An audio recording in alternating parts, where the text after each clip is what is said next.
বেগুন কষা, জিভে জল আনা রেসিপি, একদম নতুন স্বাদের রেসিপি, সহজ উপায়ে পারফেক্ট বেগুন কষার রেসিপি, স্বাদে অতুলনীয়। দুপুরে ভাত বা রাতে রুটির সাথে এইভাবে খেয়ে দেখুন, স্বাদ মুখে লেগে থাকবে। নমস্কার বন্ধুরা, আহারে বাহার রান্নাঘরে আপনাদের সবাইকে অনেক অনেক স্বাগত জানাই।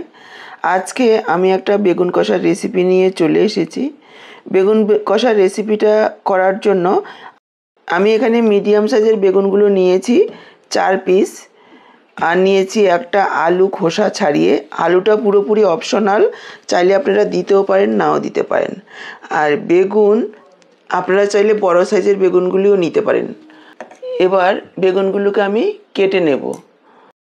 বেগুনগুলোকে 2 টুকরো করে নিয়ে মাঝখান দিয়ে একটা ফালি দিয়ে নিচ্ছি।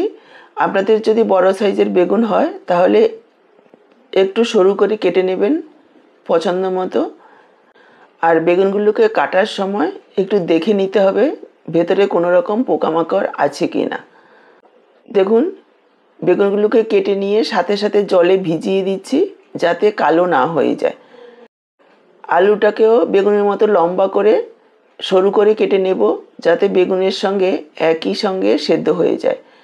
প্রথমে 2 টুকরো করে কেটে নিয়ে তারপর এভাবে 4 টুকরো করে কেটে নিচ্ছি। আলুটাকে ধুয়ে রাখবো। আলুগুলোকে ধুয়ে জল ঝরিয়ে রেখেছি, সাথে বেগুনগুলোকেও ধুয়ে জল ঝরিয়ে নিয়েছি। এবার বেগুনের মধ্যে দিয়ে দিলাম একটু লবণ, আর দিয়ে দিচ্ছি 1/2 চা চামচ পরিমাণ হলুদ গুঁড়ো। লবণ আর হলুদ বেগুনের মধ্যে খুব ভালোভাবে মেখে নেব। এইভাবে ঝাঁকিয়ে ঝাঁকিয়ে মাখবো। এদিকে দেখুন, গ্যাস অন করে কড়াই বসিয়ে দিয়েছি, আর দিয়ে দিচ্ছি 2 টেবিল চামচ পরিমাণ সরষের তেল। আমি রান্নাটা সরষের তেলে করব, আপনারা আপনাদের পছন্দ অনুযায়ী রান্নার তেল দিয়ে করতে পারেন, তবে আমার মনে হয় সরষের তেলে করলেই বেশি ভালো লাগবে। তেল গরম হয়ে যাওয়ার পর আমি এখানে যোগ করে দিচ্ছি লবণ হলুদ মেখে রাখা বেগুনগুলোকে ভেজে নেব।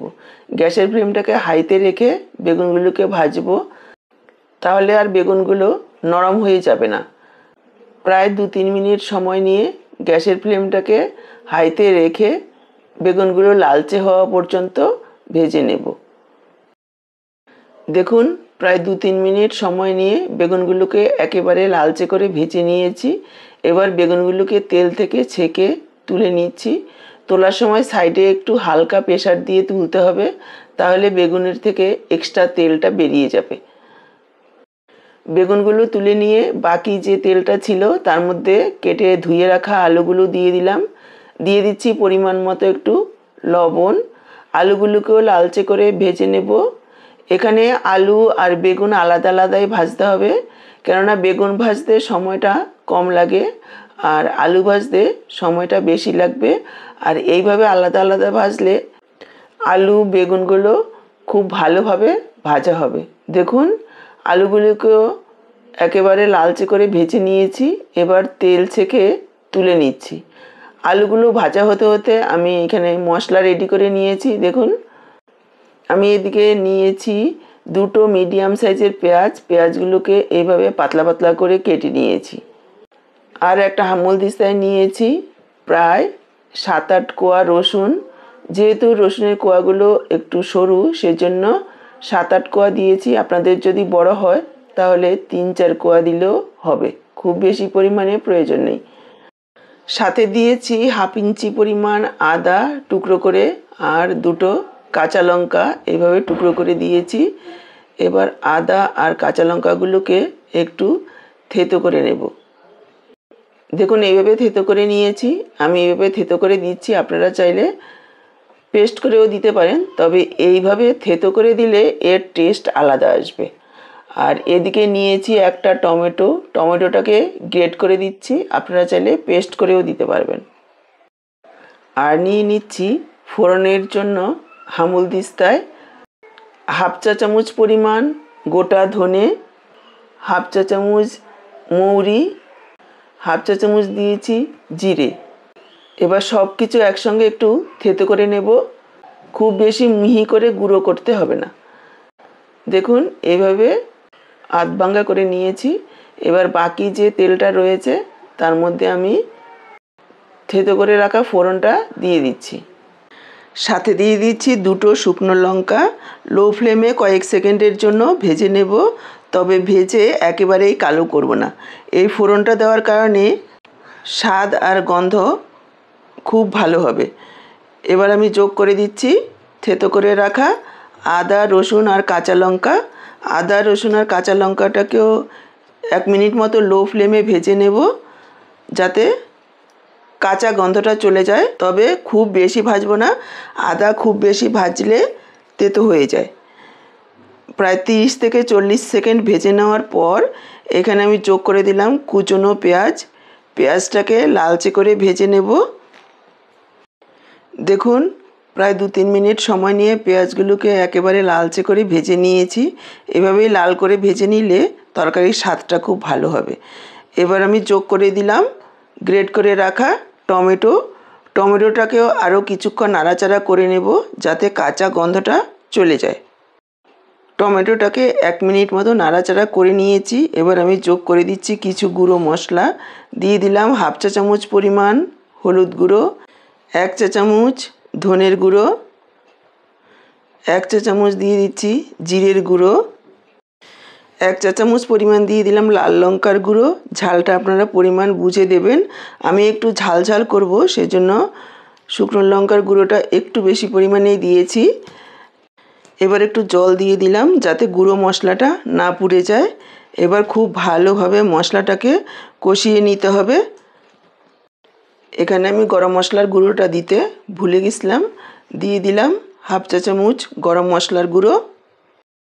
এবার খুব ভালোভাবে 2-3 মিনিট সময় নিয়ে মশলাটাকে কষিয়ে নেব।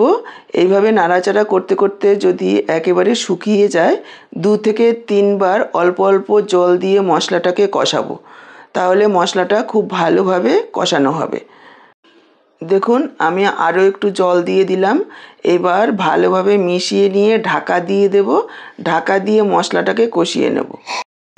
দেখুন, প্রায় 3-4 মিনিট সময় নিয়ে মশলাটাকে আমি কষিয়ে নিয়েছি মিডিয়াম লো ফ্লেমে।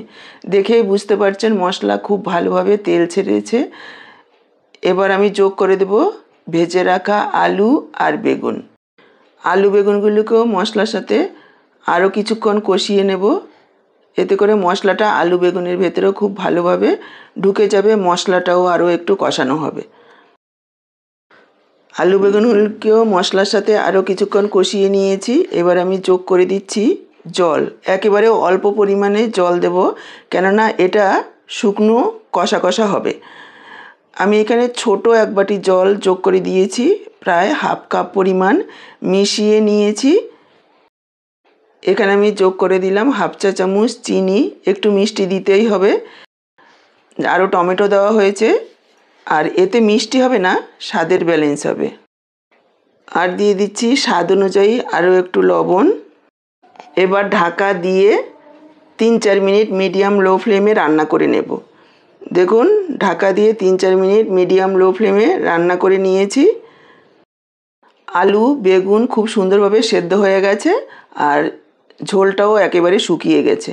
আমি এভাবেই শুকনো তরকারি করব। আপনারা যদি ঝোল ঝোল খেতে চান, তাহলে জলের পরিমাণটা একটু বাড়িয়ে দেবেন। আমি এভাবে শুকনো কষা কষা করব। এবার আমি যোগ করে দিচ্ছি একটু ধনেপাতা কুচি। আমি এখানে আর গরম মশলা দিলাম না, প্রথমেই আমি গরম মশলা একটু যোগ করেছি। আপনারা চাইলে একটু গরম মশলার গুঁড়ো দিতে পারেন। এবার আরও একবার হালকা হাতে মিশিয়ে নেব। খুব বেশি নাড়াচাড়া করলে বেগুনগুলো ঘেটে যাবে। এবার গ্যাসটাকে অফ করে ঢেকে রেখে দেব 5 মিনিট, যাতে সব কিছু খুব সুন্দরভাবে সেট হয়ে যায় আর ধনেপাতার গন্ধটা ভালোভাবে মিশে যায়। 5 মিনিট পর ঢাকাটা তুলে দেখুন আমি পরিবেশন করে দিচ্ছি। দেখেই বুঝতে পারছেন যে কতটা লোভনীয় হয়েছে দেখতে। এটা খেতেও দুর্দান্ত হয়। গরম ভাত হোক বা রুটি পরোটা, সব কিছুর সাথে খেতে দুর্দান্ত লাগে। তাহলে আজকের পুরো ভিডিওটা দেখে কেমন লাগলো কমেন্ট বক্সে জানাতে ভুলবেন না। ভালো লাগলে অবশ্যই একটা লাইক করবেন, ভিডিওটাকে শেয়ার করবেন।